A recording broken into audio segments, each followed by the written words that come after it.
G'day amigos and welcome to the For Diego's Hot Topic. I'm Rodrigo Rodriguez and this is Carlos Alberto Diego. Carlos, we've loved Carlos Hernandez, your namesake, your first namesake anyway. He's been fantastic for the A-League and of course the Melbourne Victory. A decorated player over here in Australia. Been to many Kentucky Fried Chicken and McDonald's outlets here in Melbourne. But Carlos, he's no longer with Melbourne Victory. Of course, they couldn't agree to terms. That's what we're being told. And so he decided to leave the club. Carlos, the question now is, should another A-League club go for Carlos Hernandez? It's interesting, Rodrigo, because obviously you even saw with Ian Crook the other day, you talked about they're playing the high-tempo possession game, the game where it requires mobility. It's a very Barcelona-type football, very European brand of football. So they'll go for him. Well, this is the problem with Carlos.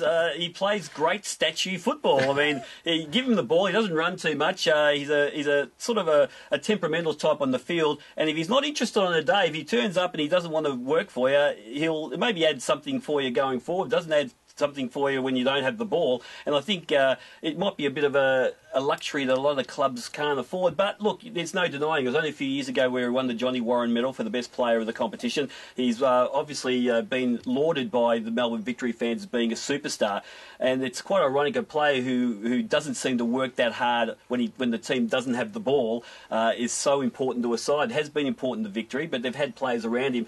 I don't know, it's one of those ones that it's a huge risk, but I just wonder whether he would be a cult figure in a place like West Sydney, Rodrigo. Oh, yeah.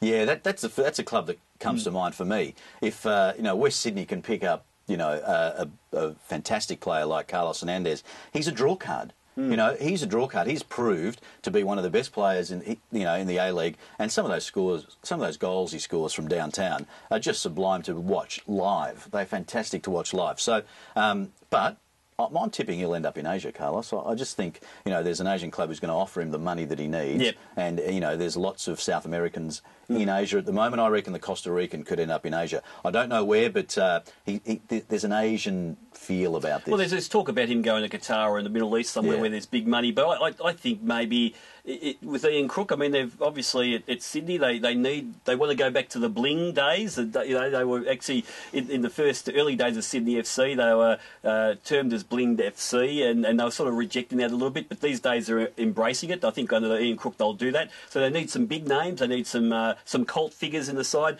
And what better cult figure than the big bone guy that big bone guys around the world think he's a bit of a hero for them. Guys like me and you. It gives us hope, Rodrigo, that we can play one day. Well, statue football, you mentioned it before. I was really good at statue football. In fact, Carlos Hernandez stole that from me.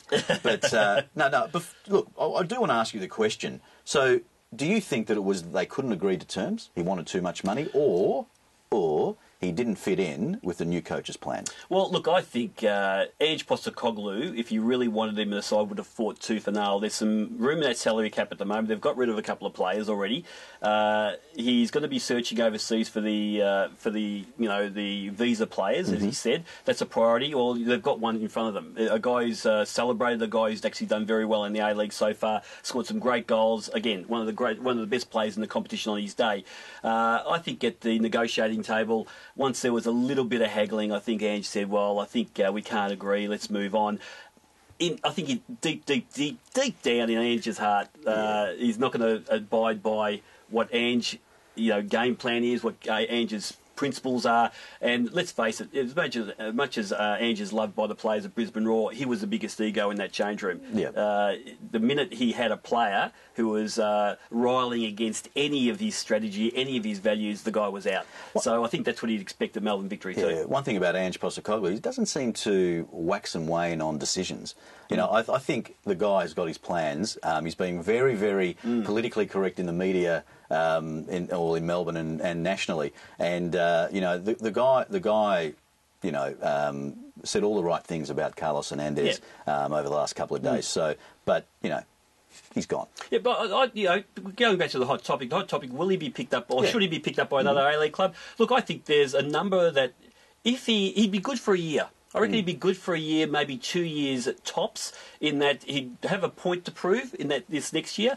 He might be a good pickup for Sydney by way of a cult figure. He might even be a good pickup for someone like a Perth, who have lost a few players and not spending big money, but he could be their marquee player. So just a place where they would jump all over a marquee player. Newcastle Jets is another one. I know Adelaide loved Marcos Flores when he was over there. So I just think there is a possibility, but geez, it's a hell of a risk. It is a hell of a risk. You know, I'd love to see him stay in the A-League, but for some reason I feel it in my bones, Carlos. I'm not sure he's going to.